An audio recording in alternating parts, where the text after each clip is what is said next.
Student, मैं Kuldeep sir केजीआई NCERT platform पर आप सभी का स्वागत करता हूं। बच्चों, आज हम पढ़ने वाले हैं क्लास 12 इकोनॉमिक्स चैप्टर नंबर 1, जिसका नाम है बच्चों व्यष्टि अर्थशास्त्र का परिचय। ठीक है बच्चों, इसके अंदर जब हम पढ़ने से पहले एक बार देख लेते हैं कि इसके अंदर हम क्या क्या पढ़ेंगे बच्चों। ठीक है, इसके अंदर बच्चों हम व्यष्टि अर्थशास्त्र और समष्टि अर्थशास्त्र, ठीक है, इनके अंतर के बारे में जानेंगे। ठीक है, साथ में बच्चों ये दोनों किस प्रकार कार्य करते हैं, और साथ में बच्चों जो इकोनॉमिक्स की 3 प्रॉब्लम है, क्या उत्पादन किया जाए, कैसे उत्पादन किया जाए और किस प्रकार उत्पादन किया जाए, ठीक है, इनके बारे में पढ़ेंगे। ठीक है बच्चों, और किसके लिए उत्पादन किया जाए। ठीक है, साथ में बच्चों हम अर्थव्यवस्था के बारे में जानेंगे एवं बच्चों अर्थव्यवस्था के प्रकार के बारे में जानने की कोशिश करेंगे बच्चों इस अध्याय में। ये जो बच्चों अर्थशास्त्र है ना, इकोनॉमिक्स, ठीक है, इसको ना आप अपने घर से जो रिलेट करके पढ़ोगे ना इसको, तो आपको ना हर एक कॉन्सेप्ट आसानी से क्लियर हो जाएगा। और इसको काफी बच्चे ये बोलते हैं कि इकोनॉमिक्स टफ सब्जेक्ट है। बच्चों, इकोनॉमिक्स के जितना मेरे को कोई इजी सब्जेक्ट लगता भी नहीं है। ठीक है, काफी बढ़िया सब्जेक्ट है इसको ये, और इसको ना बच्चों हर बच्चे को पढ़ना चाहिए। ठीक है, तो बच्चों स्टार्ट करते हैं हम अपना चैप्टर नंबर 1। ठीक है, पहले हम बच्चों ये देखेंगे कि इकोनॉमिक्स है क्या आखिरकार, यानी कि अर्थशास्त्र, इसका अर्थ क्या है बच्चों। ठीक है, जब बच्चों हम अर्थशास्त्र पे बात करते हैं, ठीक है, तो इसको ना बच्चों 2 भागों में तोड़ के पढ़ते हैं। कैसे?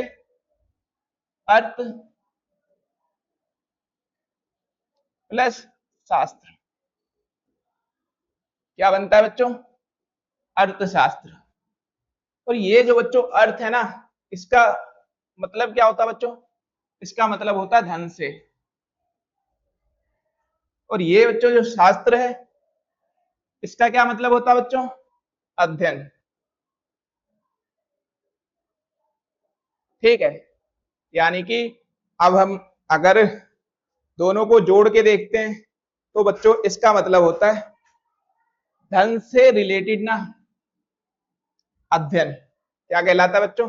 अर्थशास्त्र कहलाता है। ठीक है बच्चों, लेकिन आपको ना जो डेफिनेशन है ना, वो कुछ थोड़ा हटके लिखनी होती है एग्जाम में। ठीक है, जैसा कि आपको बुक में दी होती है। ठीक है, ये मैंने अर्थशास्त्र का आपको मतलब बताया। ठीक है, अब बात करेंगे कि इसकी डेफिनेशन है क्या आखिरकार। ठीक है, यानी कि बच्चों अर्थशास्त्र वह शास्त्र है,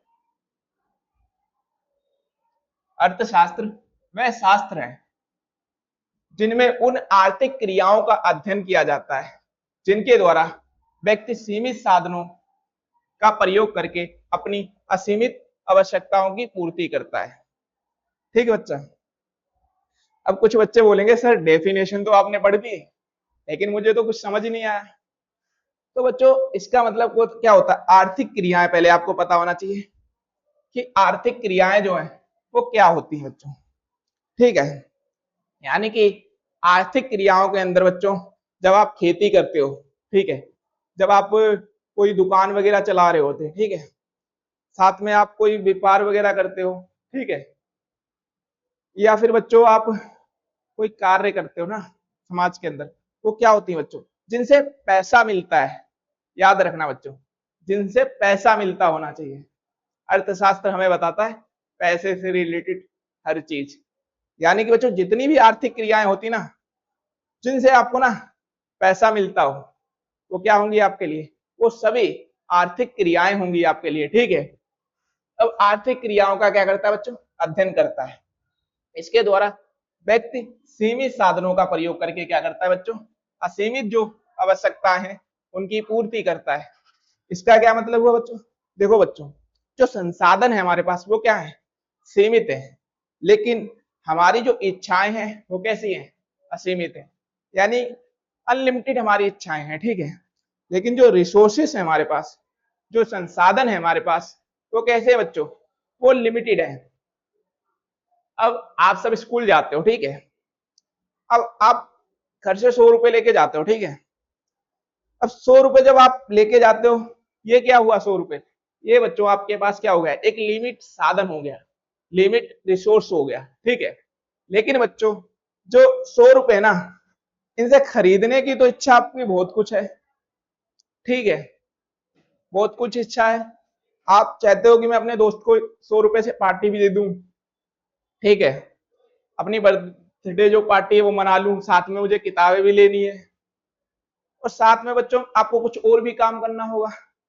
ये क्या है बच्चों, ये जो है ना आपकी आवश्यकताएं हैं, यानी कि अनलिमिटेड, इसको बोल दें असीमित, ठीक है। तो जब सीमित संसाधन होते हैं ना आपके पास और असीमित आवश्यकताएं होती हैं, तो इसका जो अध्ययन किया जाता है ना बच्चों, वो किसके अंदर किया जाता है, वो बच्चों अर्थशास्त्र के अंदर किया जाता है। यानी कि हमारे पास सीमित साधन है और आवश्यकताएं हमारी असीमित है, हमें उन सीमित साधनों से अपनी क्या करनी होती है बच्चों, आवश्यकताएं पूरी करनी होती हैं, ठीक है। और हमें उसके अंदर ये चयन करना पड़ता है कि कौन सी चीज हमारे लिए उस समय इंपॉर्टेंट है, ठीक है, कौन सी चीज हमारे, क्योंकि हमारी आवश्यकताएं कैसी हैं, अनलिमिटेड, असीमित। लेकिन हम उन आवश्यकताओं में से ये देखने का प्रयास करते हैं कि कौन सी आवश्यकता जो है ना वो मेरे लिए काफी ज्यादा महत्वपूर्ण है, ठीक है। अगर कोई आवश्यकता है जो मेरे लिए काफी महत्वपूर्ण है ना, तो मैं सबसे पहले जो पैसा है उस पर खर्च करूंगा, ठीक है। ये हमें क्या, कौन क्या बताता है, अर्थशास्त्र बच्चों हमें ये बताता है, ठीक है। अब आर्थिक क्रियाएं, यहाँ पे एक शब्द आया था, ठीक है। अब बच्चों इसके बारे में पढ़ेंगे काफी विस्तार से, ठीक है। आर्थिक क्रियाओं जो होती है बच्चों, इनका क्या अर्थ होता है, यानी इसका अभिप्राय उन क्रियाओं से जिनका संबंध सीमित साधनों का प्रयोग करके मनुष्य की आवश्यकताओं को पूरा करने से होता है, जैसे उपभोग, उत्पादन, निवेश और विनिमय आदि। इसका मतलब क्या है, जो समाज के अंदर गतिविधि हो रही है ना, उसके लिए आप अगर उपभोग, उपभोग का मतलब बच्चों क्या होता है, आप सिंपल से भाषा में बोल सकते हो उपयोग, लेकिन आप इकोनॉमिक्स की भाषा में लिखोगे ना तो बच्चों उसको क्या बोलोगे, उपभोग बोलोगे इकोनॉमिक्स की भाषा में, ठीक है। अब आपके पास लिमिट रुपए हैं, मान लेते 100 ही रुपए हैं आपके पास, लेकिन जब आप खाने निकले ना, तो जब मार्केट पहुंच रहे हो ना, तो आप हर चीज देख के यार ये भी खाने का मन कर रहा है, ये भी ले लूं, ये भी ले लूं, ये भी ले लूं। लेकिन क्या है, यहाँ पे आपके साथ जो साधन है, संसाधन, वो 100 रुपए ही है, तो सब चीज तो मिलेगी नहीं। फिर क्या करते हो ना आप, अपने अकॉर्डिंग जो सही होता है उसका क्या करते हो, चयन करते हो, ठीक है। यानी कि आप अपनी पसंद के अकॉर्डिंग चयन करते हो, जो चीज आपको सबसे ज्यादा पसंद होती है ना, आप क्या करते हो, उसके अंदर अपने पैसों को खर्च करते हो बच्चों, ठीक है। और इसी प्रकार उत्पादन होता है, ठीक है। उत्पादन के अंदर भी क्या होता है, संसाधन सीमित होते हैं, और उन संसाधन से क्या करना होता है आपको, अपना उत्पादन करना होता है, ठीक है। तो आप कैसे उत्पादन करोगे, आप उन संसाधनों का उपयोग करके अधिकतम लाभ प्राप्त करने की कोशिश करते हो। और जो संसाधन होते हैं ना बच्चों, उनका वैकल्पिक प्रयोग भी होता है। जैसे बच्चों जल हमारा क्या है, एक संसाधन है, जल संसाधन है, ठीक है। इसका प्रयोग देखना कहाँ कहाँ होता है, नहाने में आप इसका प्रयोग करते हो, पीने में प्रयोग करते हो, खाना बनाने में प्रयोग होता है, ठीक है। साथ में जो अपने गाड़ी वाहन होते हैं ना, उनको धुलने में भी क्या करते हो, उसको बच्चों प्रयोग करते हो, ठीक है। तो ये जो जल संसाधन है ना, इसके प्रयोग कितने, वैकल्पिक प्रयोग हैं, ठीक है, इसके अनेक प्रयोग हैं मतलब, ठीक है बच्चों। और निवेश और विनिमय आदि के माध्यम से क्या होता है बच्चों, ये जो आर्थिक क्रियाएं होती हैं, इनके द्वारा हम क्या करते हैं, जो हमारी असीमित आवश्यकताएं हैं और जो सीमित संसाधन है उसके साथ पूरा करने की कोशिश करते हैं बच्चों, ठीक है। अब हम जानने की कोशिश करेंगे कि आर्थिक समस्या का अर्थ क्या होता है, यानी कि आर्थिक समस्या जो है उसका क्या अर्थ होता है। अर्थव्यवस्था में उपलब्ध सीमित साधनों से असीमित आवश्यकताओं की पूर्ति किस प्रकार की जाए, इसे आर्थिक समस्या कहा जाता है। यानी कि बच्चों आपके पास 100 रुपए ही थे, ठीक है, लेकिन आपकी जो आवश्यकताएं थी वो कैसी थी, असीमित थी, ठीक है, अनलिमिटेड थी। अब आपको ये देखना है कि भाई मुझे तो सामान तो लेना है, लेकिन मेरे लिए क्या, कौन सा सामान इंपॉर्टेंट है। तो वो बच्चों कैसी होती है, आर्थिक समस्या। वो क्या होती है बच्चों, आर्थिक समस्या होती है ना, कि आपको क्या लेना चाहिए, यानी आर्थिक समस्या कहा जाता है। यानी कि आवश्यकताओं की पूर्ति किस प्रकार की जाए, इसे क्या बोला जाता है बच्चों, आर्थिक समस्या की जाए। यानी कि बच्चों जो आपके पास पैसे हैं, आप उनको किन चीजों पे खर्च करोगे जिससे आपको ना अधिकतम क्या हो बच्चों, कल्याण प्राप्त हो सके, ठीक है।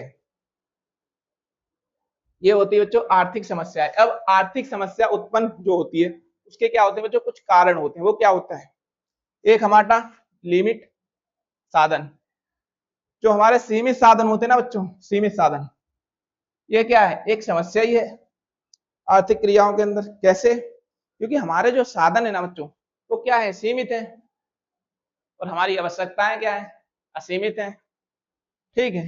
यानी कि आर्थिक समस्या उत्पन्न होने का सबसे प्रमुख कारण यह है कि अर्थव्यवस्था में उपलब्ध उत्पादन के साथ जो उत्पादन है ना, उसके जो साधन है वो कैसे हैं बच्चों, सीमित है, और उनकी तुलना में क्या होती है बच्चों, आवश्यकताएं अधिक हैं।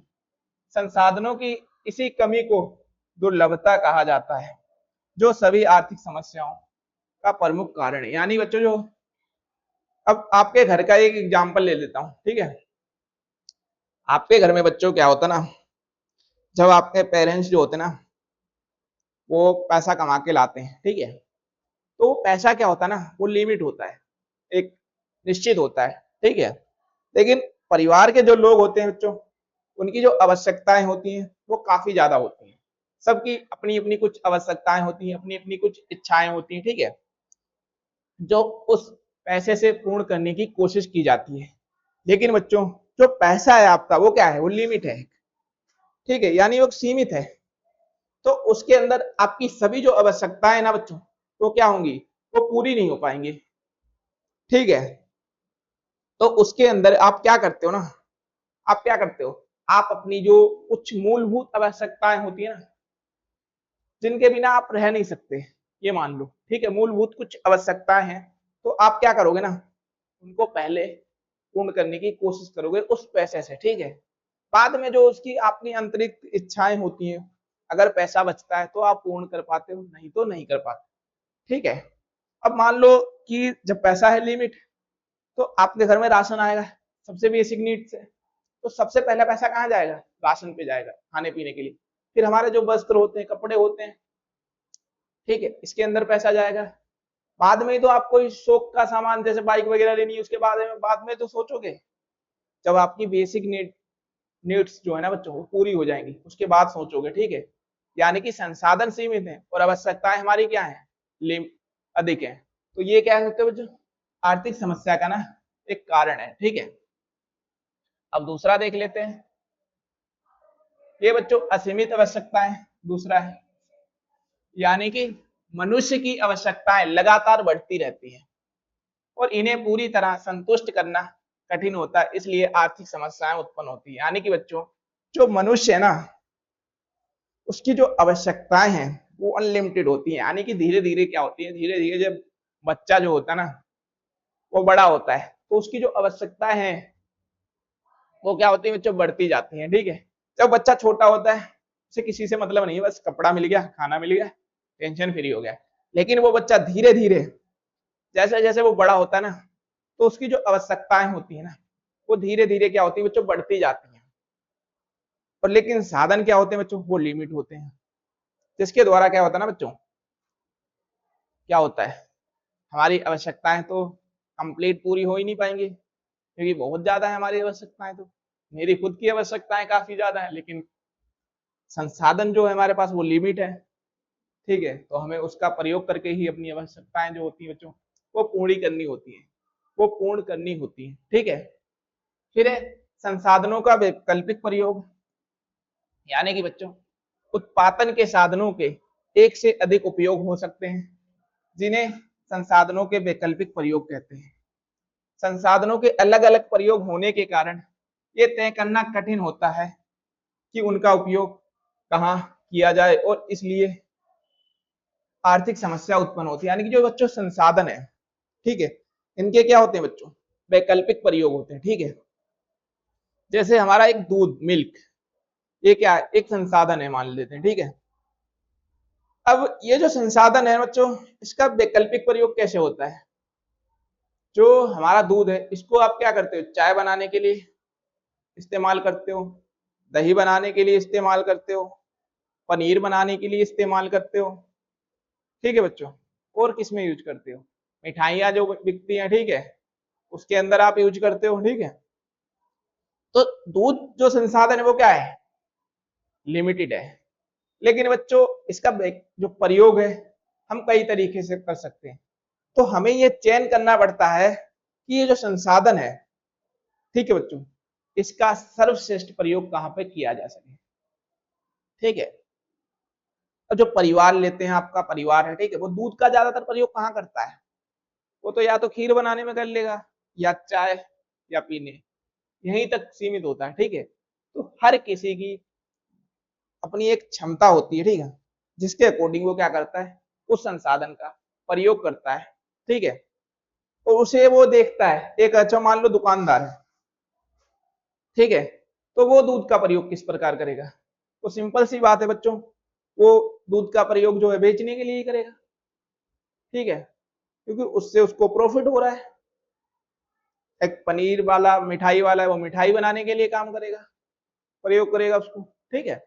ये बच्चों क्या होता है, जो संसाधन होते हैं ना हमारे, वो क्या है, उनका प्रयोग जो होता है वो वैकल्पिक रूप से किया जाता है, और लेकिन जो वो संसाधन होते हैं वो जो हमारे पास लिमिट होते हैं, ठीक है।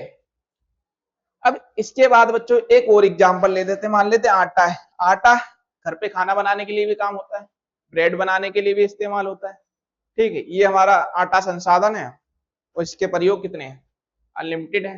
वैकल्पिक प्रयोग है इसके, कई तरीके से आप इसका प्रयोग कर सकते हो, पूड़ी बनाने में कर सकते हो, कचौड़ी बनाने में कर सकते हो, ठीक है। इसलिए बच्चों मैंने आपको शुरुआत में ही बता दिया था कि जो अर्थशास्त्र है ना, इसको आप अपने घर से रिलेट करके पढ़ोगे ना, घर के अंदर की जो वस्तुएं हैं उनके साथ रिलेट करके पढ़ोगे ना, तो आपको अर्थशास्त्र कभी बोरिंग नहीं लगेगा, काफी मजा आएगा इस सब्जेक्ट के साथ आपको, ठीक है। फिर बच्चों चयन की समस्या, कैसे, ये क्या होता है, यानी कि बच्चों अर्थव्यवस्था में उपलब्ध सीमित संसाधनों से असीमित आवश्यकताओं में से किन आवश्यकताओं को पहले पूरा किया जाए, या फिर इसका चुनाव करना चयन की समस्या होती है। यानी कि बच्चों चयन की समस्या वो समस्या होती है कि आपकी आवश्यकताएं क्या है, असीमित है, ठीक है, और संसाधन सीमित है, लेकिन कुछ ऐसी आवश्यकताएं आपको होती हैं जिनको पूर्ण करना जरूरी होता है। तो सबसे पहले क्या करते हो आप, उनका जो संसाधन है उन आवश्यकताओं के लिए में प्रयोग करते हो जिनकी जरूरत आपको सबसे ज्यादा होती है। अब एक व्यक्ति है, ठीक है, वो चाय पीना चाहता है, उसकी पहली प्राथमिकता कैसी है, चाय पीना, बाद में कोई सेकेंडरी प्राथमिकता है, ठीक है। तो वो क्या करेगा ना, जो संसाधन है उसका चयन कैसे करेगा, उसको पहले चाय पीने में प्रयोग करेगा, ठीक है, बाद में वो देखेगा कि मुझे आगे के जो संसाधन बचे उसका क्या करना है, ठीक है। यानी कि आप क्या करते हो, जो आवश्यकताओं को पहले पूरा किया जाए, यानी किन आवश्यकताओं को पहले जो पूरा किया जाए इसका क्या करते हो आप, चुनाव करते हो। ये क्या होती है बच्चों, चयन की समस्या होती है, ठीक है। फिर चयन की समस्या इसलिए उत्पन्न होती है क्योंकि उत्पादन के साधन क्या होते हैं बच्चों, सीमित होते हैं, जबकि आवश्यकताएं असीमित होती हैं, ठीक है बच्चों। अब हम बात करते हैं कि उत्पादन जो हमारी अर्थव्यवस्था है ना बच्चों, उसकी केंद्रीय समस्या क्या है। अभी तक बच्चों हमने ये पढ़ लिया कि अर्थशास्त्र का मतलब क्या है, जिसके अंदर हमने सीमित संसाधन, असीमित संसाधन, आर्थिक क्रियाकलापों को पढ़ा, ठीक है। आर्थिक क्रियाकलापों के अंदर भी बच्चों फिर हमने जो हमारी समस्याएं हैं कुछ, वो क्या हैं और वो किन कारणों से उत्पन्न होती हैं, जिसके अंदर मैंने सीमित साधन, असीमित साधन और चयन की जो समस्या है उसके बारे में काफी अच्छे से बच्चों आपको बता दिया। लेकिन बच्चों अब एक हमारा टॉपिक है कि अर्थव्यवस्था की केंद्रीय समस्याएं ये क्या है। ये 3 समस्याएं बच्चों हमें देखने को मिलती हैं। पहली है उत्पादन क्या किया जाए, यानी कि बच्चों एक व्यक्ति है, ठीक है, एक व्यक्ति है, ठीक है, वो उत्पादन करना चाहता है, ठीक है, मैं एक प्रोड्यूसर हूं, ठीक है, मान लो उत्पादन करता हूं, ठीक है। अब मेरे पास एक समस्या है कि जब मैं उत्पादन करने जा रहा हूं, ठीक है, तो मेरे पास ये समस्या है कि मैं ये करना किस चीज का उत्पादन है। क्या मुझे जो हमारी उपभोग की वस्तु होती है, दाल, चीनी, चावल, गेहूं, आटा, मसाले, इनका उत्पादन करना चाहिए या पूंजीगत वस्तुओं का उत्पादन करना चाहिए। पूंजीगत वस्तुओं में बच्चों वे वस्तुएं होती हैं जैसे कि औजार होते हैं जो कि हमारे ना उद्योग को बढ़ाने में क्या करते हैं बच्चों, सहायता करते हैं, ठीक है। तो क्या मुझे उन वस्तुओं का उत्पादन करना चाहिए। ये क्या है बच्चों, मैं प्रोड्यूसर हूं तो मेरे पास मेरे सामने क्या है, ये कुछ समस्याएं हैं, ठीक है, कि मुझे किन वस्तुओं का और कितनी मात्रा में उत्पादन किया जाना चाहिए। मान लेता हूं कि मैंने सोच लिया कि मैं उपभोग वाली जो वस्तु है ना इनका उत्पादन करूंगा, लेकिन बच्चों किस मात्रा में करूंगा ये भी तो मेरी एक समस्या है ना। अगर मैं कम मात्रा में करता हूं तो क्या होगा बच्चों, वो सामान जल्दी बिक जाएगा, और अधिक मात्रा में कर लेता हूं तो क्या होगा बच्चों, अगर अधिक मात्रा में करता हूं तो वो मेरे पास बच जाएगा, वो खराब भी हो सकता है, ठीक है। तो ये क्या होता है ना बच्चों, एक केंद्रीय समस्या है, ठीक है, यानी कि अर्थव्यवस्था की पहली और प्रमुख केंद्रीय समस्या यह तय करना है कि किन वस्तुओं का उत्पादन किया जाए और कितनी मात्रा का उत्पादन किया जाए। अर्थव्यवस्था को निम्न 2 प्रकार की वस्तुओं में से चुनाव करना पड़ता है। कौन कौन सी बच्चों, उपभोक्ता वस्तुएं, और दूसरी बच्चों जो वस्तुएं हैं वो कौन सी हैं, वो पूंजीगत वस्तुएं हैं, ठीक है बच्चों। उनके बारे में हम नेक्स्ट स्लाइड पे पढ़ेंगे, ठीक है। यानी वे वस्तुएं जो मनुष्य की आवश्यकताओं को सीधे पूरा करती हैं, जैसे कौन सी होंगी, अनाज हो गए, कपड़े, फर्नीचर। ये कौन सी वस्तुएं होती है बच्चों, ये हमारी क्या होती है, ये बच्चों हमारी उपभोग की वस्तुएं होती हैं, ठीक है। और ये क्या होती है ना बच्चों, ये सीधे क्या करती है, मनुष्य की जो आवश्यकताएं हैं उनको पूरा करने का काम करती है। मतलब बच्चों अब कपड़ा क्या है ना, हर मनुष्य की आवश्यकता है, ठीक है। तो इसके लिए क्या है, सीधी इसकी जो मनुष्य इसका प्रयोग करता है, ठीक है। वो जो अनाज है, अब भोजन करोगे तो अनाज चाहिए ही ना। अगर अनाज जो है ये क्या करता है ना बच्चों, सीधे जो मनुष्य को ना क्या करता है, ये सीधे जो मनुष्य की आवश्यकता को पूरा करने का काम करता है। साथ में फर्नीचर होता है, ठीक है। फर्नीचर जो होता है बच्चों, जैसे हमारे मेज हो गई, कुर्सी हो गई, और अपना जो बेड वगैरह हो गया, ठीक, ये फर्नीचर का सामान होता है जो कि मनुष्य की वो चाहिए होता है, उसकी आवश्यकता मनुष्य को होती है बच्चों, ठीक है। तो उत्पादन क्या किया जाना चाहिए ना, उसके सामने ये समस्या हो जाती है कि मुझे किन वस्तुओं का उत्पादन करना चाहिए। क्या मुझे कपड़े का उत्पादन करना चाहिए, या फर्नीचर का करना चाहिए, या अनाज का करना चाहिए, जो कि वस्तुएं कैसी हैं बच्चों, उपभोक्ता वस्तुएं। फिर पूंजीगत वस्तुएं, क्या मुझे पूंजीगत वस्तुओं का उत्पादन करना चाहिए, ठीक है बच्चों। ये कुछ समस्याएं हैं, ठीक है। अब इसके बाद बच्चों हम ये देखेंगे कि पूंजीगत वस्तुएं क्या है, ठीक है। वे वस्तुएं जिनकी सहायता से दूसरी वस्तुओं और सेवा का उत्पादन किया जाता है। ये मनुष्य की आवश्यकताओं को सीधे पूरा नहीं करती है, यानी कि ये वस्तुएं वैसे बच्चों ऐसी वस्तुएं हैं जिनकी सहायता से क्या होता है बच्चों, दूसरी वस्तुओं और सेवाओं का क्या होता है बच्चों, उत्पादन किया जाता है, ठीक है। मतलब बच्चों औजार है, ठीक है, यानी कि औजार मैंने यहाँ लिखा होगा, औजार है, मशीन है, ये क्या करती है, जो दूसरी वस्तु है ना उसके उत्पादन में किस प्रकार सहायता करती है। इसका मतलब एग्जाम्पल लेके देखते हैं, ठीक है, क्या निकलता है। इसके अंदर जो हमारी कपड़ा सिलने वाली मशीन है, ठीक है, ये क्या कर रही है, ये एक मशीन है, औजार मान सकते हो आप, ठीक है।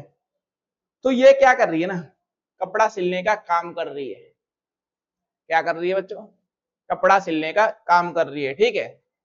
जब ये कपड़ा सिलने का काम कर रही है ना, तो ये क्या कर रही है ना, दूसरी वस्तु और सेवाओं के उत्पादन में क्या कर रही है बच्चों, सहायता कर रही है। मतलब जब आप क्या कर रहे हो ना बच्चों, कपड़ा सिल रहे हो, किसके द्वारा, मशीन के द्वारा। जो मशीन क्या कर रही है, तो दूसरा जो उत्पादन कर रहे हो आप कपड़े का, उसकी क्या कर रही है, उसमें क्या कर रही है बच्चों, सहायता कर रही है वो, ठीक है। और इसी प्रकार बच्चों यंत्र हो गया, परिवहन हो गया। परिवहन कैसा प्रयोग होता है बच्चों, इसका आप इकोनॉमी में देखोगे तो ट्रांसपोर्ट के रूप में इसका प्रयोग करते हैं। जो हमारा उत्पादन हम करते हैं वो कहाँ ले जाते हैं, एक जगह से दूसरी जगह ले जाते हैं, या एक कंपनी से दूसरी कंपनी ले जाते हैं। तो उसके लिए बच्चों किसका प्रयोग करते हैं, ट्रांसपोर्ट का करते हैं, ठीक है। फिर क्या होता है बच्चों, फिर हमारे पास सामने दूसरी समस्या आती है कि उत्पादन कैसे किया जाए। अब बच्चों हमने ये तो ठान लिया कि मुझे किस वस्तु का उत्पादन करना है, मान लो हमने पहली समस्या अपनी हल कर ली कि मुझे किस वस्तु का उत्पादन करना है। दूसरी समस्या हमारे पास ये आती है बच्चों कि हमें उत्पादन जो हमारा है वो कैसे किया जाए, ठीक है। इसका मतलब सर क्या है, मान लेता हूं मैंने कोई उत्पादन जो है ना, कंपनी लगाई कि मुझे ये चीज का उत्पादन करना है। अब मेरे पास दूसरी जो समस्या बच्चों ये आ गई कि क्या मुझे उसमें जो श्रम होता है, यानी जो लेबर होती है, उससे काम करवाना है, ठीक है, या जो आजकल मशीनें वगैरह आ रही हैं उनसे काम करवाना है। तो ये मेरे सामने क्या आ रही है बच्चों, एक समस्या है, ठीक है। ये भी हमें समस्या देखने को मिलती है, ठीक है। केंद्रीय समस्या के अंदर बच्चों हमारी ये दूसरी समस्या है, ठीक है। यानी यह समस्या उत्पादन की तकनीक का चुनाव करने से संबंधित है। यानी उत्पादन की तकनीकें मुख्य रूप से कितनी होती है बच्चों, दो प्रकार की होती है, ठीक है। कौन कौन सी होती है, देखने की कोशिश करते हैं। पहले कौन सी होती है बच्चों, श्रम प्रधान तकनीक, यानी लेबर। उत्पादन की वह तकनीक जिसमें पूंजी की तुलना में ना श्रम का अधिक उपयोग किया जाता है, श्रम प्रधान तकनीक कहलाती है, या सरल उत्पादन तकनीक होती है। यानी बच्चों जो श्रम प्रधान तकनीक होती है ना, इसमें क्या होता है ना, पूंजी जो तकनीक है ना, पूंजी तकनीक, इसमें क्या होता है, पूंजी तकनीक की तुलना में ना श्रम प्रधान तकनीक का प्रयोग किया जाता है। तो इससे बच्चों दो नुकसान भी हो सकते हैं मेरे को। एक तो मेरा काम लेट होगा, क्योंकि जो मैं अगर श्रम को लगाऊंगा ना तो क्या होगा ना, काम मेरा एक लिमिट होगा। लेकिन अगर, और मुझे नजर भी रखनी पड़ेगी, लेकिन अगर मैं मशीन लगा दूंगा ना बच्चों, वो क्या होगा ना, मुझे 24 घंटे काम देगा करके, ठीक है। तो ये बच्चों हमें दूसरी जो समस्या है ना, वो कैसे उत्पादन किया जाना चाहिए, तो इसके बारे में बच्चों हमें क्या करता है, बताता है कि मुझे क्या श्रम प्रधान तकनीक रखनी है या पूंजी प्रधान तकनीक रखनी है। लेकिन बच्चों अगर हम श्रम प्रधान तकनीक रखते हैं ना बच्चों, तो इसका एक फायदा होता है, क्योंकि जो हमारे भारत है ना देश, इसकी जनसंख्या काफी अधिक है। अगर हम जो लेबर है उसके द्वारा काम कराएंगे तो क्या होगा बच्चों, उसको मुझे पैसा देना पड़ेगा, पैसा देना पड़ेगा, और जो लेबर है उसको क्या मिलेगा बच्चों, उसको रोजगार मिलेगा, ठीक है। तो या तो मैं इस थॉट के साथ काम कर सकता हूं, अपना सकता हूं। और दूसरी बच्चों क्या है हमारे पास, पूंजी प्रधान तकनीक है। ये क्या बताती है,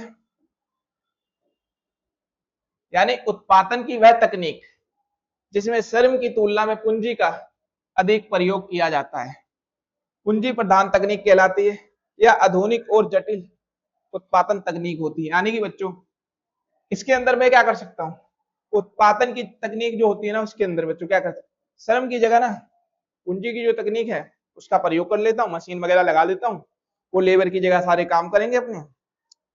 तो इससे क्या होगा, इससे बच्चों मुझे प्रॉफिट ज्यादा मिलेगा, क्योंकि मुझे एक बार मशीन लाके रखनी है, वो क्या करेगी, वो काम करके मुझे देगी। तो इन्वेस्टमेंट केस में क्या होता है बच्चों, मेरे को एक बार करना है, ठीक है, और मेरा काम हो जाएगा। लेकिन अगर मैं लेबर रखता हूं तो मुझे हर महीने क्या करना पड़ेगा, उसको पेमेंट करना पड़ेगा।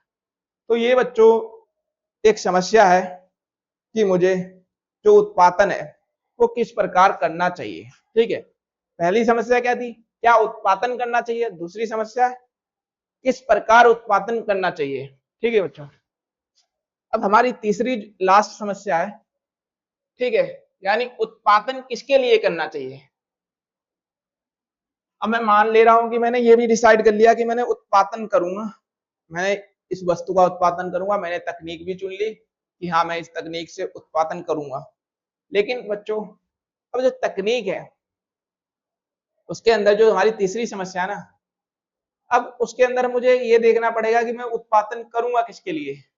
समाज के अंदर बच्चों दो वर्ग के लोग होते हैं, एक गरीब और एक अमीर।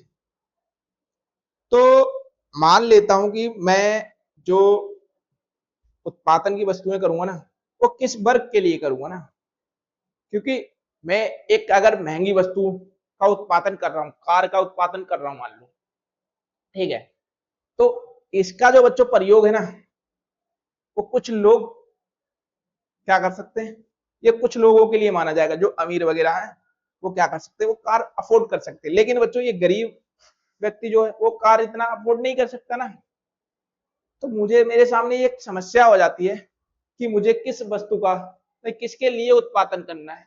तो ये बच्चों जो हमारी केंद्रीय समस्या तीसरी समस्या देखने को मिलती है अर्थव्यवस्था के अंदर। ठीक है, यानी कि इस समस्या का संबंध या तय करने से है कि उत्पादित वस्तुओं और सेवाओं का लाभ समाज के किन लोगों को मिलेगा या लोगों की आय और वस्तुएं खरीदने की क्षमता पर निर्भर करता है। एग्जाम्पल बच्चों, वस्तुओं का उत्पादन अधिक आय वाले लोगों के लिए किया जाए या सामान्य और कम आय वाले लोगों की आवश्यकताओं को ध्यान में रखकर किया जाए। यानी बच्चों मेरे पास दो विकल्प हो सकते हैं, या तो मैं कोई महंगी कार बाइक, ठीक है, इन सब का उत्पादन करूं जो कि क्या होगा, अधिक आय वाले लोग इसको खरीद पाएंगे।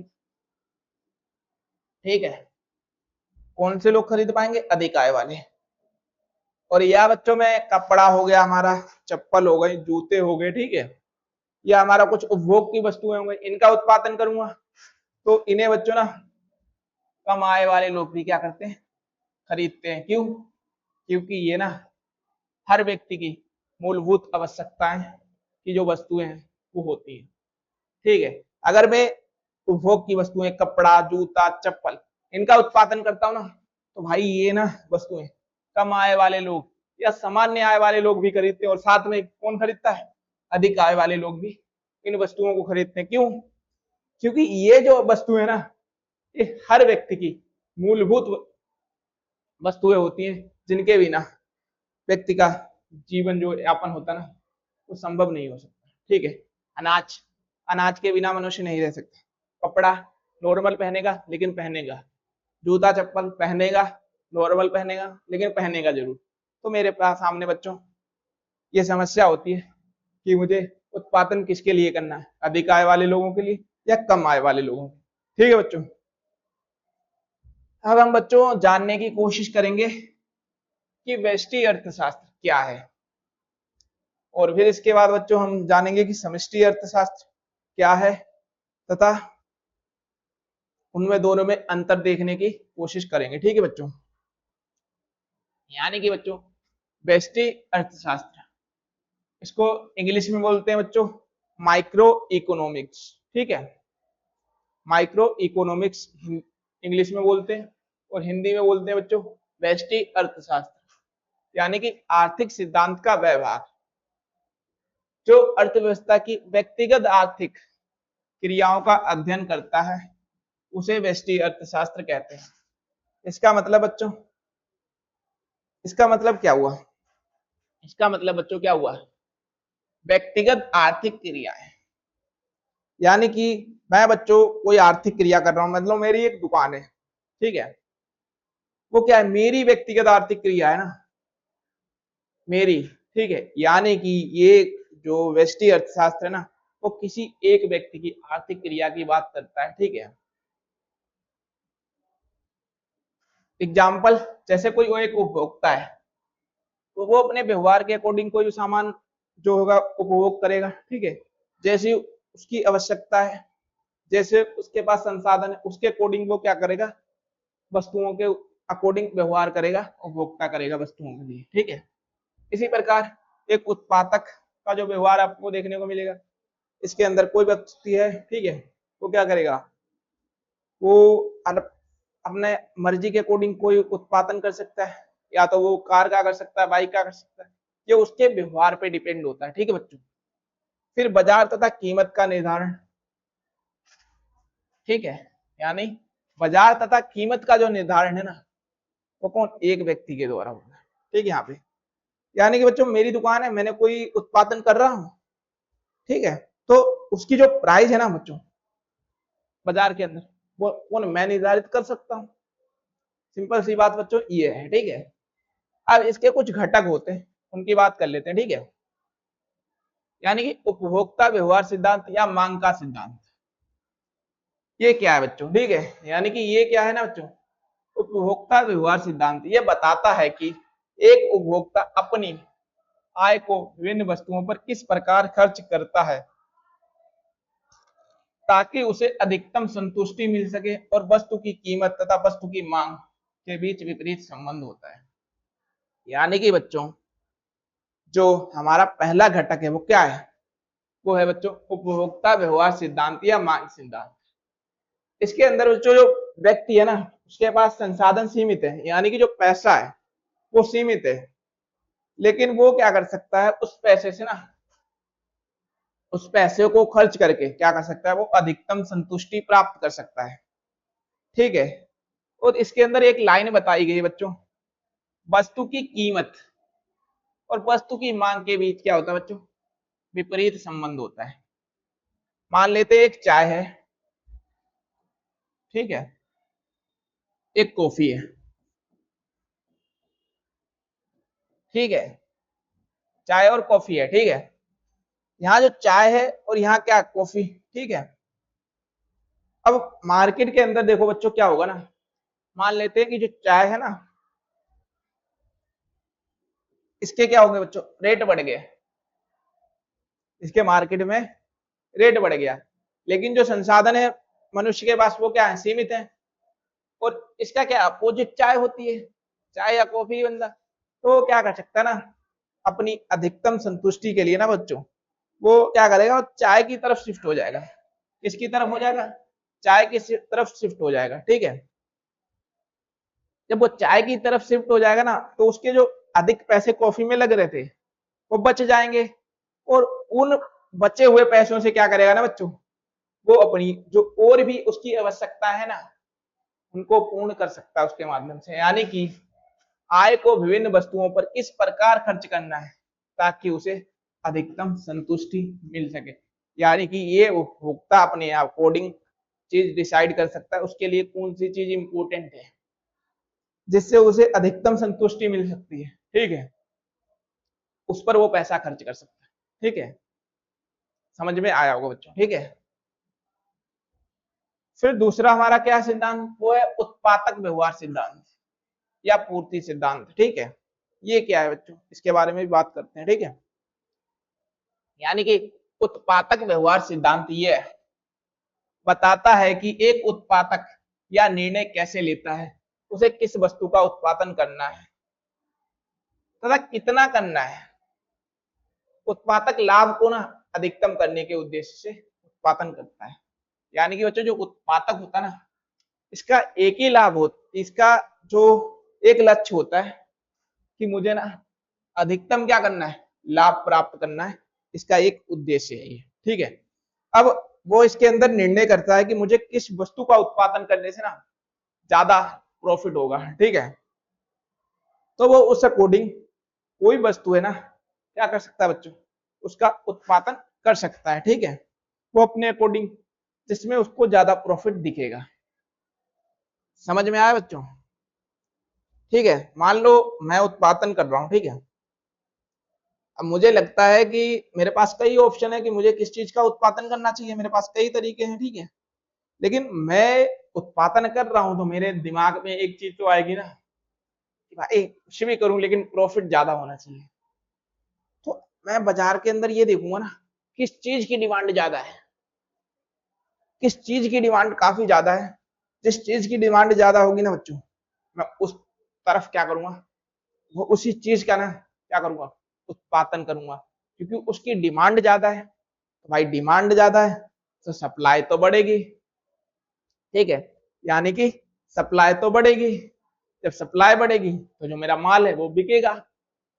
इसका मतलब क्या, मुझे ज्यादा लाभ होगा। तो सिंपल सी बात है ना।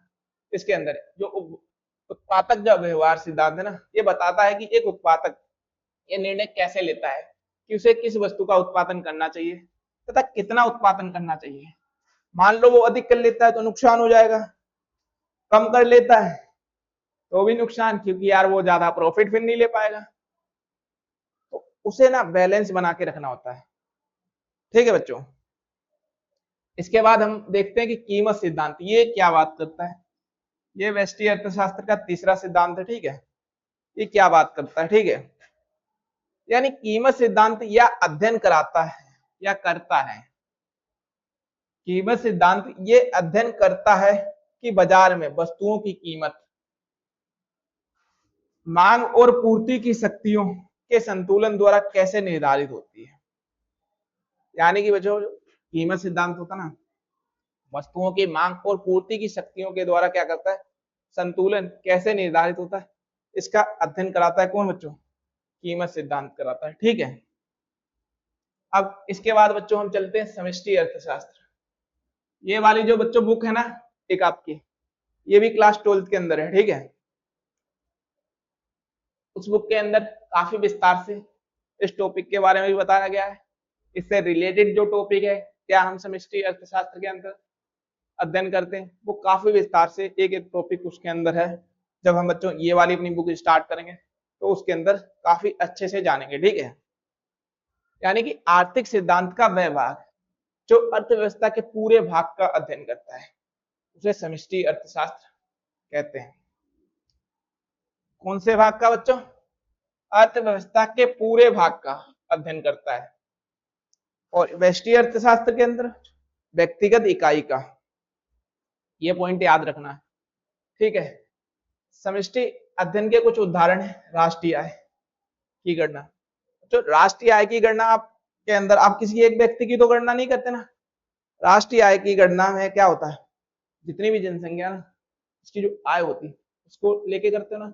यानी कि क्या करते हो, अर्थव्यवस्था के पूरे भाग का इसके अंदर क्या कर रहे होते हो बच्चों, अध्ययन कर रहे हो।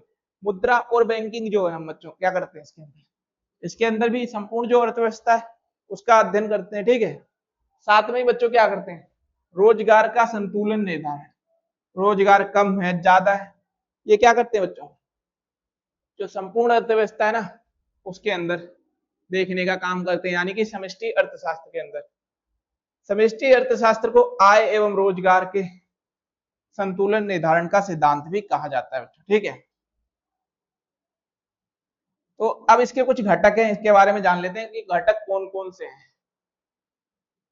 तो जो इसका पहला घटक है वो क्या है, अर्थव्यवस्था में संतुलन से संबंधित सिद्धांत। ये क्या बताता है, ठीक है।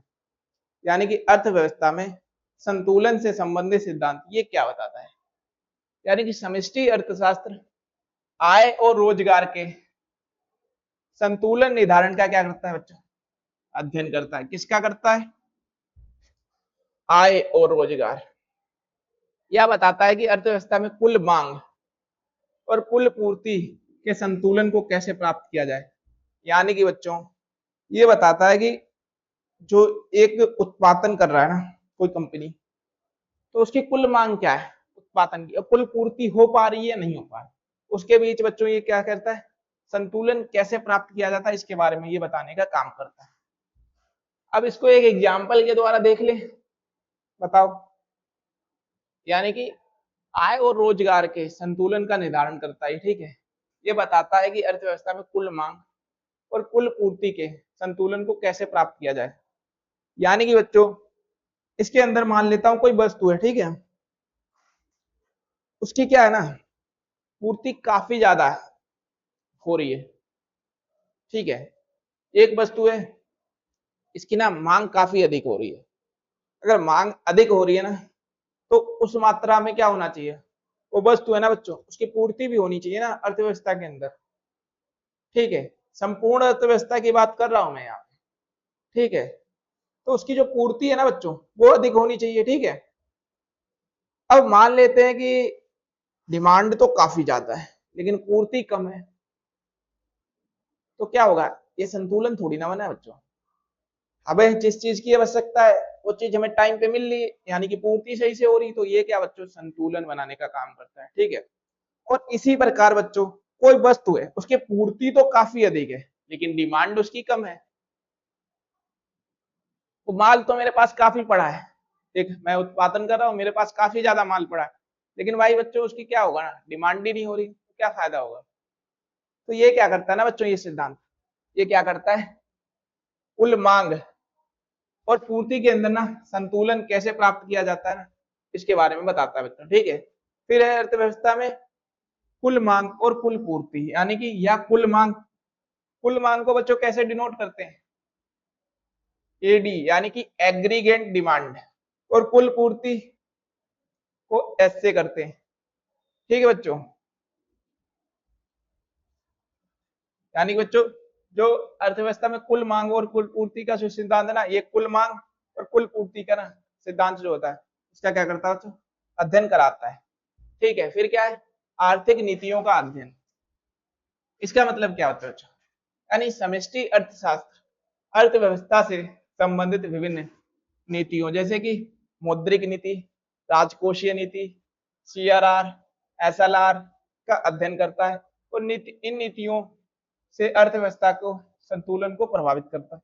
यानी कि बच्चों जब हम समष्टि अर्थशास्त्र काफी विस्तार से पढ़ते हैं ना, जिसके अंदर हम बैंकिंग पढ़ते हैं, बैंकिंग के अंदर हम जो हम मौद्रिक नीति जानते हैं, राजकोषीय नीति जानते हैं, ये राजकोषीय नीति आप बजट में पढ़ते हो। ठीक है, और सीआरआर, एसएलआर ये आप बैंकिंग और मुद्रा जो बैंकिंग हमारा टॉपिक है ना, उसके अंदर इसको आप पढ़ते हो। ठीक है, तो यहाँ पे बच्चों ये बताता है ना कि ये जो सिद्धांत है, ये नीतियों का, जो नीतियां बनाई गई हैं, ठीक है, अर्थव्यवस्था के अंदर उनका क्या करता है, अध्ययन करता है, और उनके अंदर ना क्या करता है बच्चों, अर्थव्यवस्था के अंदर जो संतुलन है ना, उसको प्राप्त करने का काम करता है बच्चों। ठीक है, यानी संतुलन को प्रभावित किया जाता है इन नीतियों के द्वारा। ठीक है बच्चों, अब हम बात करेंगे कि व्यष्टि व समष्टि अर्थशास्त्र। हमने दोनों पढ़ लिए और दोनों के घटक भी पढ़ लिए, और इनका अंतर पढ़ने की कोशिश करेंगे, आखिरकार इनमें हमें क्या अंतर देखने को मिलता है। बच्चों यहाँ से ना क्वेश्चन ये वाला काफी बार पूछा गया है। ठीक है, आपके आपके जो एग्जाम है ना, उसके अंदर बच्चों ये वाला जो क्वेश्चन है ना, काफी बार पूछा गया है। ठीक है, व्यष्टि अर्थशास्त्र का मतलब मैंने आपको बताया था कि यहाँ पे ना व्यक्तिगत आर्थिक क्रियाओं का अध्ययन किया जाता है। किसका किया जाता है बच्चों, व्यक्तिगत आर्थिक क्रियाओं का अध्ययन किया जाता है, यानी कि आर्थिक सिद्धांत का वह भाग जो अर्थव्यवस्था की व्यक्तिगत आर्थिक क्रियाओं का अध्ययन करता है, उसे क्या कहते हैं बच्चों, व्यष्टि अर्थशास्त्र कहते हैं। ठीक है, यहाँ पर जैसे मैं कोई आर्थिक क्रिया कर रहा हूँ, तो उस पे क्या उस पे बात की जाती है, यानी कि मेरी कोई आर्थिक क्रिया मैं कर रहा हूँ, तो यहाँ पे ना सिर्फ व्यक्ति की जो आर्थिक क्रिया ना, इसका क्या किया जाएगा, इसका ही अध्ययन किया जाएगा। लेकिन बच्चों समष्टि अर्थशास्त्र के अंदर हमने क्या पढ़ा था, यहाँ पे बच्चों क्या होता है, समष्टि अर्थशास्त्र में आर्थिक सिद्धांत का वह भाग जो अर्थव्यवस्था के ना संपूर्ण भाग का अध्ययन करता है, यानी कि जो समष्टि अर्थशास्त्र है, इसके अंदर जो आर्थिक क्रियाएं हो रही हैं संपूर्ण अर्थव्यवस्था के रूप में, संपूर्ण अर्थव्यवस्था के रूप में, उसका क्या करता है बच्चों, ये अध्ययन करता है। ठीक है, क्या करता है, अध्ययन करता है। ठीक है, व्यष्टि अर्थशास्त्र, इसके कुछ एग्जाम्पल देख लेते हैं। क्या है, उपभोक्ता व्यवहार, उपभोक्ता अपने व्यवहार के अकॉर्डिंग कोई वस्तु खरीद सकता है जो उसे पसंद हो, और कोई वस्तु नहीं भी खरीद सकता, उसका व्यवहार है, उसका मतलब। उत्पादक भी अपने व्यवहार के अकॉर्डिंग व्यवहार करता है, उसे किस वस्तु का उत्पादन करना है, किस वस्तु का उत्पादन नहीं करना है। ठीक है, और साथ में बच्चों बाजार व कीमत का निर्धारण कौन करेगा इसके अंदर? भाई मैं अगर कोई वस्तु उत्पादन कर रहा हूं तो मैं अपने अकॉर्डिंग क्या करूंगा बच्चों, इसका एक मूल्य निर्धारित कर सकता हूं, ठीक है। लेकिन यहाँ पे बच्चों क्या होता है, इसके कुछ एग्जाम्पल देखते हैं। इसका क्या है, समष्टि अध्ययन के उदाहरण में कुल मांग का अध्ययन करते हैं, कुल पूर्ति का अध्ययन करते हैं, राष्ट्रीय आय का करते हैं और कुल बचत का अध्ययन किया जाता है बच्चों, ठीक है। व्यष्टि अर्थशास्त्र को क्या कहते हैं बच्चों, कीमत निर्धारण व साधनों के आवंटन निर्धारण का सिद्धांत भी कहा जाता है बच्चों, ठीक है। और इसको क्या बोला जाता है बच्चों, इसे आय व रोजगार का संतुलन निर्धारण सिद्धांत भी कहा जाता है, समष्टि अर्थशास्त्र को, ठीक है। ये बच्चों मैंने आपको दोनों ही ना काफी अच्छे से पढ़ा दिए हैं, तो आपको जो अंतर आएगा ना लिखने को, तो आप इसको ना आराम से लिख सकते हो, ठीक है। अब क्या होगा, एक लास्ट पॉइंट और बचा है, यानी व्यष्टि अर्थशास्त्र की मुख्य केंद्रीय समस्या संसाधनों का आवंटन व कीमत निर्धारण है। यानी कि जो व्यष्टि अर्थशास्त्र है बच्चों, इसका जो मुख्य समस्या क्या है, संसाधनों का आवंटन, ठीक है, और कीमत जो निर्धारण है, ये इसकी मुख्य समस्या है। मतलब कीमत मैं निर्धारण करूंगा तो इस मेरे को जवाब नहीं होगा, तो मैं संसाधन जो है मेरे पास, मैं उनका किस प्रकार यूज करूंगा ना, तो ये क्या होगा, समस्या हो जाएगी, ठीक है, लोगों के लिए भी, बाकी जो लोग हैं। तो यहाँ पे क्या होगा ना बच्चों, अर्थव्यवस्था में आय व रोजगार का संतुलन, ये क्या देखने को काम करता है बच्चों, समष्टि आय व रोजगार में संतुलन का जो निर्धारण है वो करना समष्टि अर्थशास्त्र की मुख्य केंद्रीय समस्या होती है। आय और रोजगार का जो निर्धारण करना है बच्चों, क्या संतुलन का निर्धारण करना, वो क्या होता है बच्चों, जो अर्थशास्त्र है ना समष्टि अर्थशास्त्र की, उसकी एक केंद्रीय समस्या होती है, ठीक है। अब बच्चों हम ये बात कर लेते हैं कि वास्तविक अर्थशास्त्र क्या होता है, और एक आदर्शात्मक अर्थशास्त्र पढ़ेंगे इसके बाद ही, वो क्या होता है। यानी कि बच्चों जब किसी आर्थिक समस्या और उससे जुड़े ऐसे तथ्यों का अध्ययन किया जाता है जिनकी सत्यता की जांच की जा सकती है, और उसे वास्तविक अर्थशास्त्र कहते हैं। यानी कि बच्चों वास्तविक अर्थशास्त्र वो शास्त्र है जिसके अंदर ना हम कोई सी मुद्दे पर क्या कर सकते हैं, हम किसी जो आर्थिक समस्या है ना उससे जुड़े ऐसे तथ्यों का अध्ययन किया जाता है जिनकी सत्यता की जांच की जा सकती है, उसे वास्तविक अर्थशास्त्र कहते हैं। यानी कि यहाँ पे बच्चों में एग्जाम्पल देता हूं, बेरोजगारी की दर, ये क्या बच्चों, एक तथ्य बता रखा, मान लेते 7% है, ठीक है, बेरोजगारी का दर, तो ये निर्धारित है, एक फैक्ट है, इसकी जांच की जा सकती है, ठीक है, इसकी क्या करती है बच्चों, जांच की जा सकती है। ऐसे ही बच्चों जीडीपी हमारी कितने परसेंट है, मान लेते हैं जीडीपी हमारी 50% है, ऐसे ही मान, ये देखो बच्चों मैं मान रहा हूं, ठीक है, अपने को, ये क्या निर्धारित है, इसकी जांच की जा सकती है। तो बच्चों इसकी जो जांच की जाती है ना, यही होता है बच्चों, क्या होता है, वास्तविक अर्थशास्त्र।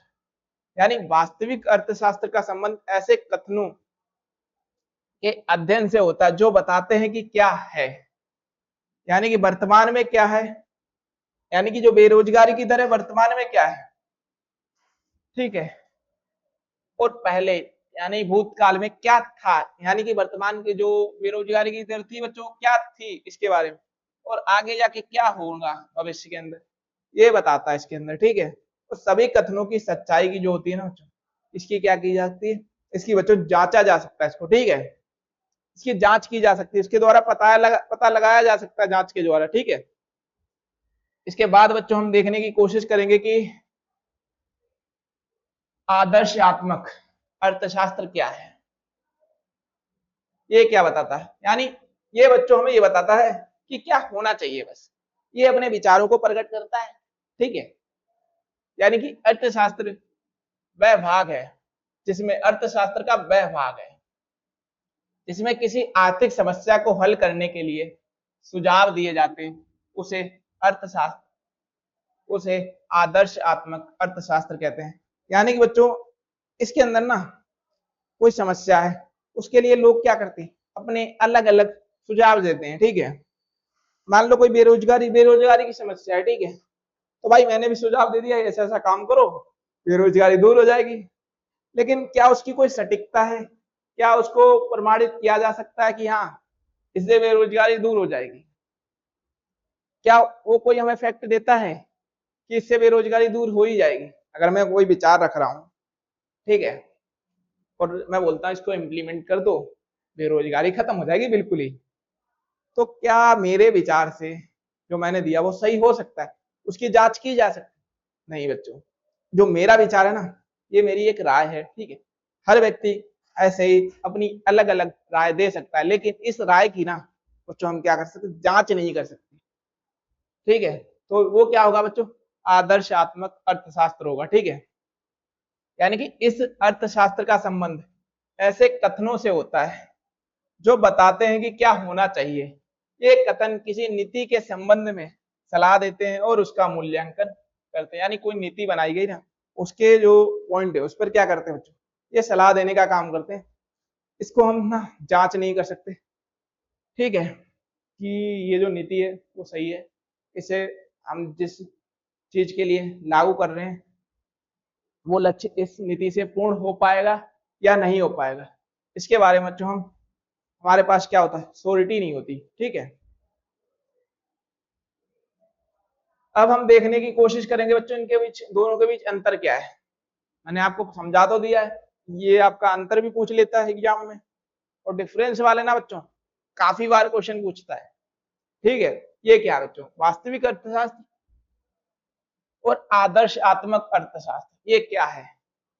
जो वास्तविक है ना, ये क्या करता है, ये भूत, वर्तमान तथा भविष्य के आर्थिक मुद्दों से संबंधित होता है, ठीक है। यानी कि बच्चों ये भूत के बारे में हमें जो मान लेते हैं कि शिक्षा दर जो थी हमारी, वो भूतकाल में कैसे कितने परसेंट थी, वर्तमान में कितने परसेंट है, और भविष्य में कितने परसेंट हो सकती है, ठीक है।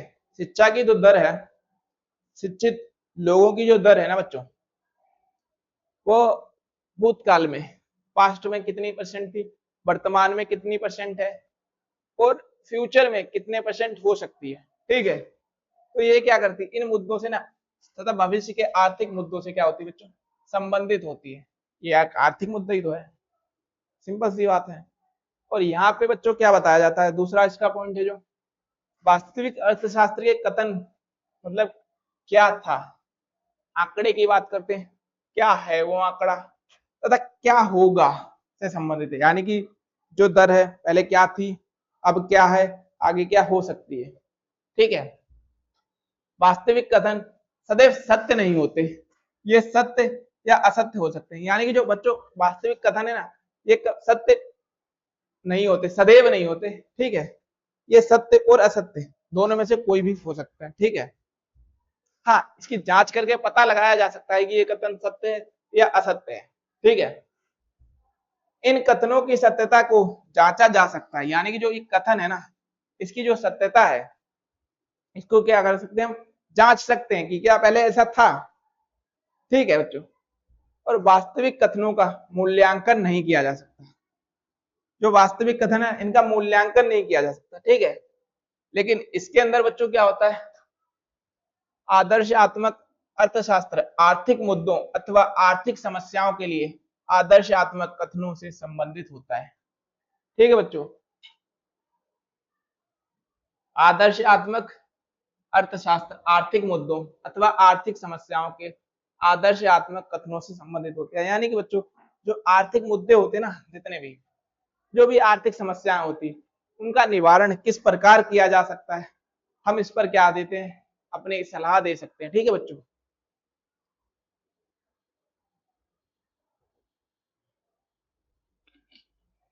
उससे क्या होता है बच्चों, ये संबंधित होता है।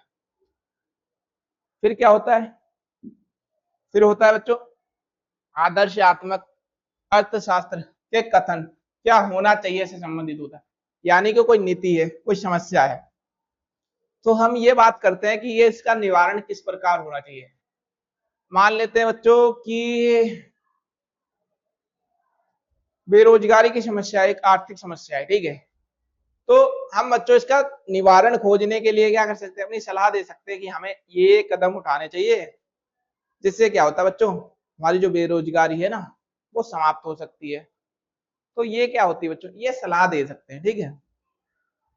फिर क्या बच्चों, ये कथन सत्य अथवा असत्य नहीं होते, क्योंकि ये केवल विचार दर्शाते हैं। ठीक है,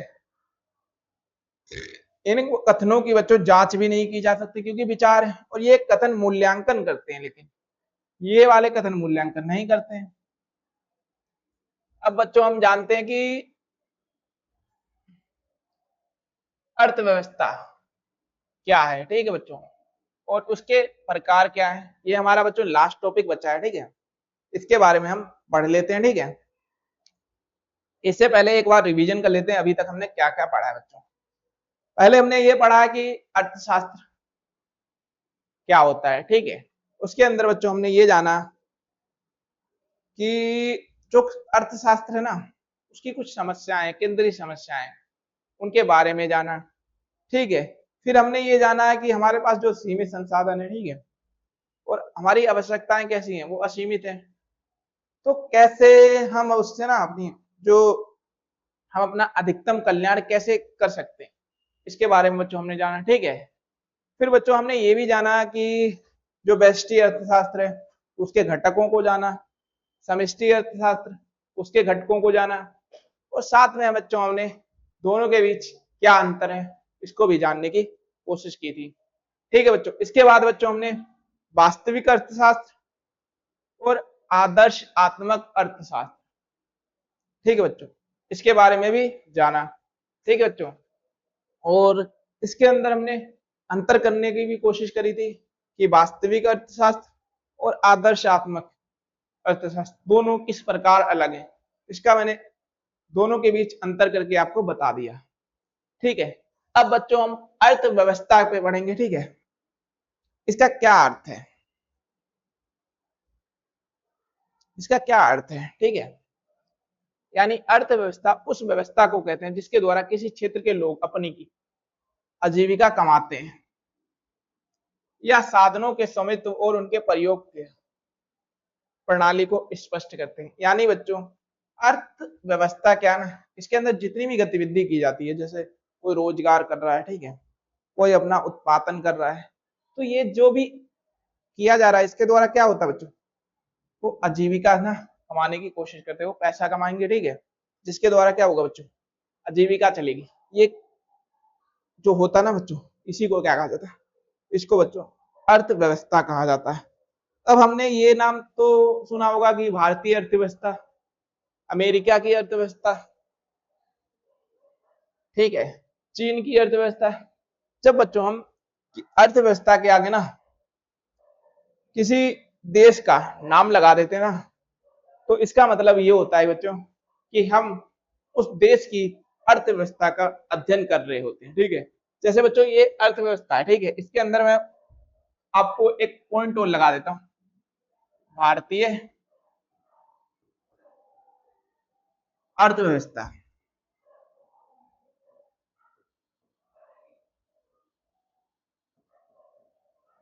तो इसका मतलब क्या हो गया बच्चों, इसका मतलब ये हो गया कि हम ना जो अध्ययन कर रहे हैं ना, वो भारतीय अर्थव्यवस्था के बारे में अध्ययन कर रहे हैं। लेकिन जब हम अर्थव्यवस्था ही सिर्फ रखते हैं तो इसका कोई डिफाइन मतलब नहीं होता कि हम भारत की अर्थव्यवस्था के मतलब बात कर रहे हैं या विश्व के अमेरिका या चीन इस अर्थव्यवस्था की बात कर रहे हैं। अर्थव्यवस्था के अंदर सभी पॉइंट वो काउंट होते हैं। ठीक है, लेकिन जब हम अर्थव्यवस्था के आगे किसी स्पेसिफिक देश या राज्य का नाम लगा देते हैं ना, तो समझ लो हम उस देश की जो अर्थव्यवस्था है ना उसके बारे में अध्ययन कर रहे होते हैं। ठीक है बच्चों, अब हम ये जानेंगे कि अर्थव्यवस्था है, इसके कुछ प्रकार हैं, 3 प्रकार हैं, वो कौन कौन से हैं। देखो बच्चों, जो एक अर्थव्यवस्था होती है ना, पूंजीवादी अर्थव्यवस्था, आपने सुना होगा काफी। इसी अर्थव्यवस्था को क्या बोलते हैं बच्चों, मुक्त उद्यम अर्थव्यवस्था। ठीक है, और फिर एक और इसे बोलते हैं, इसे बोल सकते हैं बाजार अर्थव्यवस्था। ये इसके बच्चों 3 नाम होते हैं। ठीक है, इसके कितने नाम होते हैं, 3 नाम, तीनों नाम मैंने आपको बता दिए। ठीक, लेकिन जो आप मेन याद करना है ना जिस नाम को, वो पूंजीवादी अर्थव्यवस्था या बाजार अर्थव्यवस्था, इन दोनों नामों को याद रखना। ठीक है, क्वेश्चन पेपर में वो बाजार अर्थव्यवस्था भी पूछ सकता है, ठीक है, पूंजी अर्थव्यवस्था भी पूछ सकता है। ठीक है, अब ये क्या होता है इसके बारे में पढ़ते हैं। ठीक है, इसका अर्थ ऐसी आर्थिक व्यवस्था से, आर्थिक व्यवस्था जिसमें उत्पादन के साधनों पर क्या होता है बच्चों, निजी व्यक्तियों का अधिकार होता है और सभी आर्थिक कार्य निजी लाभ कमाने के उद्देश्य से किए जाते हैं। यानी बच्चों ये जो अर्थव्यवस्था है ना, कैसी पूंजीवादी अर्थव्यवस्था।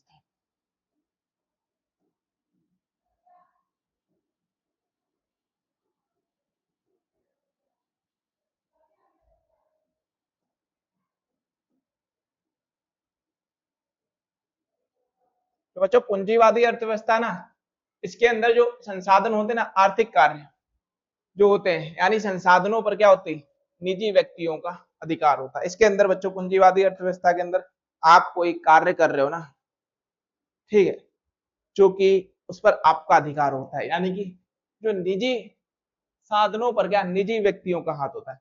जैसे आपकी कोई जमीन है ना, जब आप उस पर उत्पादन कर रहे हो, ठीक है, तो वो क्या हो गया बच्चों, हो गया संसाधनों पर निजी व्यक्तियों का अधिकार, यानी कि उस पर क्या होगा ना, आपका अधिकार होगा। और आप जो कार्य कर रहे हो ना, आर्थिक जो कार्य कर रहे हो उस जमीन पर, वो किस लिए कार्य कर रहे हो, आपका एक लक्ष्य होता है ना, कि आपको ना अधिकतम लाभ प्राप्त करना है, ठीक है, तभी तो आप कर रहे हो ना, आप लाभ के लिए तो काम कर रहे हो, ठीक है।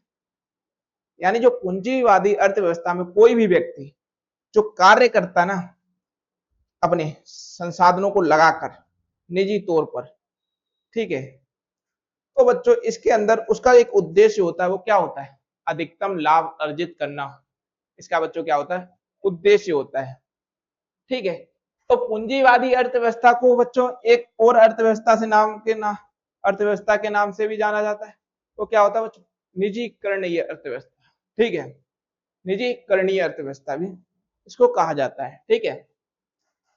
इस व्यवस्था में अर्थव्यवस्था की मुख्य समस्याएं क्या होती हैं बच्चों, तीन है जो मैंने आपको बता दी है पहले भी। क्या उत्पादन किया जाए, कैसे उत्पादन किया जाए और किसके लिए उत्पादन किया जाए, मांग और पूर्ति की शक्तियों के संतुलन द्वारा हल किया जाता है।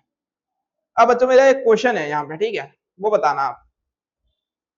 यानी जो पूंजीवादी अर्थव्यवस्था है, इसका एक उद्देश्य है अधिकतम लाभ अर्जित करना। तो आप ये बताओ, इसका जो अधिकतम लाभ अर्जित करना उद्देश्य है, तो ये किन वस्तुओं का उत्पादन करेगा, जिसकी सप्लाई ज्यादा होगी, क्योंकि इनका भाई लाभ, जिनकी डिमांड ज्यादा होगी उन्हीं वस्तुओं का उत्पादन करेगा। ऐसे में क्या होगा, एक बच्चों एक जो वर्ग है ना, उसकी अवहेलना हो जाएगी यहाँ पे। मतलब सर क्या कहना चाहते हो आप, इसका मतलब बच्चों ये है कि ये मान लो कार का उत्पादन कर रही है, बाइक का उत्पादन कर रही है, जिसकी ना जो अमीर वर्ग है क्या कर रहा है, अमीर वर्ग इसकी डिमांड कर रहा है, ये उत्पादन कर रहे हैं, क्योंकि इनका उद्देश्य क्या है बच्चों, लाभ कमाना। और एक जो मध्यवर्गीय परिवार होता है, एक जो गरीब परिवार होता है उससे नीचे का, उसका क्या होता है, उसको भाई उपभोक्ता की जो वस्तुएं होती है ना, वो चाहिए होती है। तो ऐसे में ये लोग क्या करते हैं ना बच्चों, ये अपने लाभ उद्देश्य करने के लिए उन वस्तुओं का उत्पादन करते हैं, और ऐसे में जो उपभोग वस्तुएं होती है वो उनका उत्पादन कम होता है। अगर उत्पादन उनका भी कम होगा तो उनका भाई क्या बने, दाम बढ़ जाता है, ठीक है, क्योंकि इनका एक ही उद्देश्य होता है, क्या, लाभ कमाना, ठीक है। तो इनके पास भी तीन समस्याएं होती हैं, क्या उत्पादन किया जाए, कैसे उत्पादन किया जाए, तथा किसके लिए उत्पादन किया जाए, ठीक है बच्चों। अब देखते हैं समाजवादी या केंद्रीय योजना अर्थव्यवस्था, यानी कि ऐसी आर्थिक व्यवस्था जिसमें उत्पादन के संसाधनों पर सरकार का अधिकार होता है। इसमें सभी आर्थिक कार्य समाज के कल्याण के उद्देश्य से किए जाते हैं। अर्थव्यवस्था की मुख्य समस्याओं का समाधान सरकार द्वारा बनाई गई आर्थिक योजनाओं के माध्यम से किया जाता है। यानी कि बच्चों जो समाजवादी अर्थव्यवस्था है ना, इसके अंदर क्या करती है, सरकार ऐसी वस्तुओं का उत्पादन करती है जिसके अंदर ना बच्चों, जिसकी जो ऐसी वस्तुओं का उत्पादन करती है जो सभी लोगों के लिए आवश्यक होती है, ठीक है, जो सभी लोगों के कल्याण के लिए उपयोगी वस्तुएं होती है ना, इसके अंदर उन वस्तुओं का क्या किया जाता है बच्चों, उत्पादन किया जाता है। और साथ में बच्चों इसकी जो देख रेख का कार्य करता है ना, कौन करता है, वो सरकार करती है, ठीक है। अब यहाँ पे मैं सोवियत संघ का नाम दे रहा हूँ, सोवियत संघ,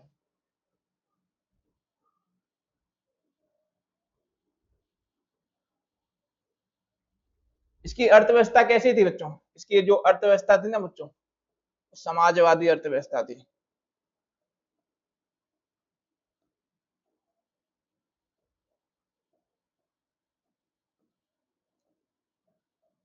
ठीक है। और जो पूंजीवादी अर्थव्यवस्था पड़ी थी वो कहां पे आपको देखने को मिलती है? वो बच्चों आपको देखने को मिलती है ना, कहां पे देखने को मिलती है? वो बच्चों आपको देखने को मिलती है अमेरिका के अंदर। ठीक है। लेकिन भारत जो बच्चों देखोगे ना 1991 से पहले ज्यादातर ना वो बच्चों समाजवादी जो अर्थव्यवस्था ना इस पर काम करता था। लेकिन 91 के बाद क्या हुआ, इसने ना जो खुले द्वार की नीति अपनाई थी, तब से ना ये बच्चों मिश्रित अर्थव्यवस्था की तरफ शिफ्ट हो गया है। ठीक है। अब हम पढ़ेंगे बच्चों मिश्रित अर्थव्यवस्था ये क्या है बच्चों। ठीक है। यानी कि यह ऐसी अर्थव्यवस्था है जिसमें पूंजीवादी और समाजवादी दोनों अर्थव्यवस्थाओं की विशेषताएं पाई जाती हैं। इसमें आर्थिक समस्या का समाधान सरकार की आर्थिक योजना और कीमत व्यवस्था दोनों की सहायता से किया जाता है। यानी कि बच्चों जो मिश्रित अर्थव्यवस्था होती है इसके अंदर सरकार और जो निजी यानी पूंजीवादी और समाजवादी दोनों देखने को मिलती है। ठीक है। कैसे? सरकार जो क्या करती है ना बच्चों, आपको राशन प्रोवाइड करवाती है। ठीक है। काफी कम दामों पे। ठीक है। काफी कम दामों पे, ताकि जो एक मध्य वर्ग है ना वो क्या कर सके, अपना उपभोग के लिए उस अनाज का उपयोग कर सके। ठीक है बच्चों। तो ये कैसा है, ये आपको दिखाता है समाजवादी। और यहीं पे बच्चों जो पूंजीवादी होता है वो क्या होता है, पूंजीवादी के अंदर क्या होता है, आप अपनी कंपनी बना सकते हो। ठीक है। कार्य कर सकते हो, उसके प्राइस अपने अकॉर्डिंग रख सकते हो। लेकिन लेकिन वो इसके अंदर जो सरकार और जो पूंजीवादी अर्थव्यवस्था जो निजी व्यक्ति होते हैं ना, दोनों मिलकर क्या करते हैं बच्चों, इसके अंदर निर्णय लेने का काम करते हैं। ठीक है बच्चों। अब हम बच्चों देखते हैं कि दोनों तीनों के बीच अंतर क्या देखने को हमें मिलता है। ठीक है। यानी बाजार अर्थव्यवस्था, केंद्रीय अर्थव्यवस्था और मिश्रित अर्थव्यवस्था। ठीक है। इनके बीच क्या अंतर हमें देखने को मिलते हैं। ठीक है। इसके ऊपर बात कर लेते हैं। ये बच्चों हमारा इस चैप्टर का लास्ट पॉइंट या टॉपिक होने वाला है बच्चों। ठीक है। यानी कि केंद्रीय योजनाबद्ध अर्थव्यवस्था क्या है बच्चों? ये वह आर्थिक प्रणाली होती है जिसमें उत्पादन साधनों पर सरकार का स्वामित्व होता है। यानी कि जो भी उत्पादन के साधन होते हैं ना इसके अंदर, ठीक है, इस पर किसका नियंत्रण होता है बच्चों? इस पर सरकार का नियंत्रण होता है। किसका नियंत्रण होता है? सरकार का। इसको किस नाम से भी जाना जाता है? समाजवादी अर्थव्यवस्था। ठीक है बच्चों।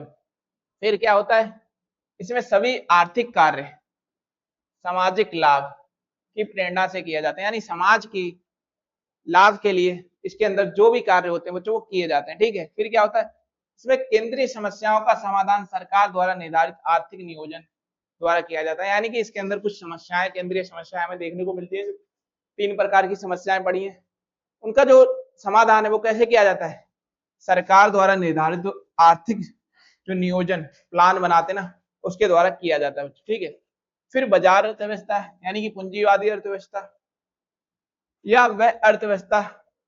वह आर्थिक प्रणाली होती है जिसमें उत्पादन के साधनों पर निजी व्यक्तियों का स्वामित्व होता है। यानी इसके अंदर जो बाजार अर्थव्यवस्था होती है ना, इसके अंदर क्या होता है बच्चों, जो संसाधन होते हैं उस पर किसका अधिकार होता है बच्चों? उसके ऊपर ना बच्चों निजीकरण यानी निजी व्यक्ति का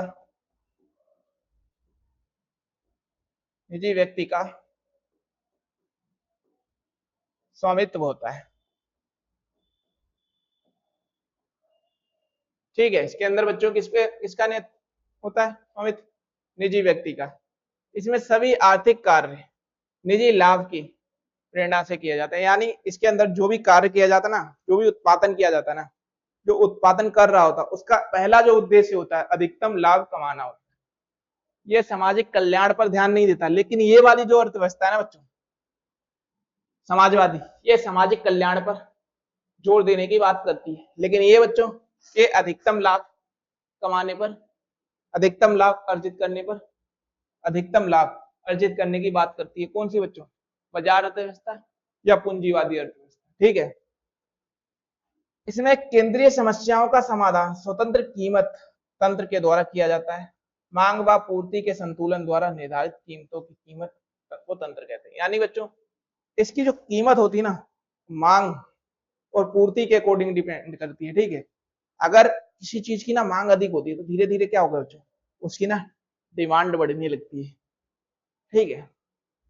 जो हमारी अब मिश्रित अर्थव्यवस्था है, इसके अंदर इन दोनों के गुण पाए जाते हैं।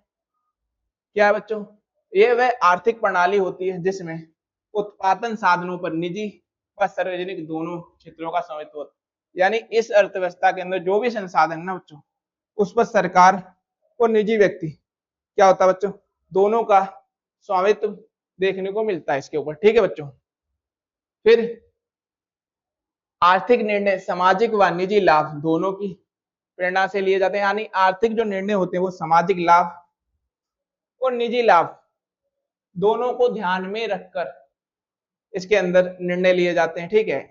सामाजिक कल्याण को भी देखकर और जो उत्पादन कर रहा है उसके लाभ को भी देखकर इसके अंदर क्या लिया जाता है बच्चों, निर्णय लिए जाते हैं। ठीक है। फिर इसमें केंद्रीय समस्याओं का समाधान आर्थिक नियोजन व कीमत तंत्र के द्वारा किया जाता है। यानी कि जो केंद्रीय समस्याएं तीन थी हमने बच्चों, क्या उत्पादन करें, कैसे उत्पादन करें, किसके लिए उत्पादन करें। ठीक है बच्चों।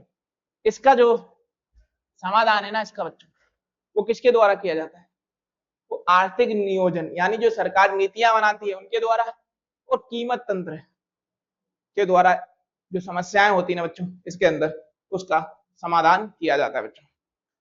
ये बच्चों हमारा क्लास 12 इकोनॉमिक्स का चैप्टर नंबर 1 था बच्चों। ठीक है। इसके अंदर हमने क्या जाना, हमने अर्थशास्त्र के बारे में जाना। ठीक है। अर्थशास्त्र में जो हमारे संसाधन है लिमिट है, हमारी आवश्यकताएं असीमित है। हमने एक चयन का सिद्धांत पढ़ा है, कैसे हम वस्तुओं की चयन करते हैं, क्योंकि जो संसाधन होते हैं तो लिमिट है और हमारी जो आवश्यकताएं काफी ज्यादा असीमित है। साथ में बच्चों इसके अंदर हमने ये भी जाना कि जो केंद्रीय अर्थव्यवस्था है ना, उसके अंदर कौन कौन सी समस्याएं देखने को मिलती हैं। पहली समस्या थी बच्चों क्या उत्पादन करना चाहिए, दूसरी समस्या है कैसे उत्पादन करना चाहिए, और तीसरी जो समस्या थी बच्चों वो किसके लिए उत्पादन करना चाहिए। फिर बच्चों इसके बाद हमने व्यष्टि अर्थशास्त्र तथा समष्टि अर्थशास्त्र के बारे में जाना और उनके घटकों के बारे में जाना। ठीक है बच्चों। और उसके बाद बच्चों हमने क्या किया, उसके बाद बच्चों हमने क्या जाना, उसके बाद बच्चों हमने आदर्शात्मक अर्थशास्त्र और वास्तविक अर्थशास्त्र को पढ़ा और उनके बीच अंतर जानने की कोशिश करी। उसके बाद बच्चों हम अर्थव्यवस्था वाले टॉपिक पर गए, जिसके अंदर हमने पूंजीवादी अर्थव्यवस्था, समाजवादी अर्थव्यवस्था और मिश्रित अर्थव्यवस्था तीनों के बारे में काफी अच्छे से पढ़ा और उन तीनों के बीच क्या अंतर हमें देखने को मिलता है वो भी जाना। ठीक है बच्चों। जो हमारा नेक्स्ट चैप्टर रहेगा इस बुक का, उसको हम आगे कंटिन्यू करेंगे। ठीक है। और ये वाला जो चैप्टर है बच्चों ये हमारा यहीं पे समाप्त होता है। ठीक है। और इस चैप्टर को ना बच्चों हमने काफी अच्छे से पढ़ा है। इस चैप्टर से बाहर जो मैंने पढ़ा है इससे बाहर ना आपका एक क्वेश्चन भी नहीं आएगा एग्जाम के अंदर। ठीक है। इसको हमने काफी अच्छे से पढ़ने की कोशिश करी है। ठीक है बच्चों।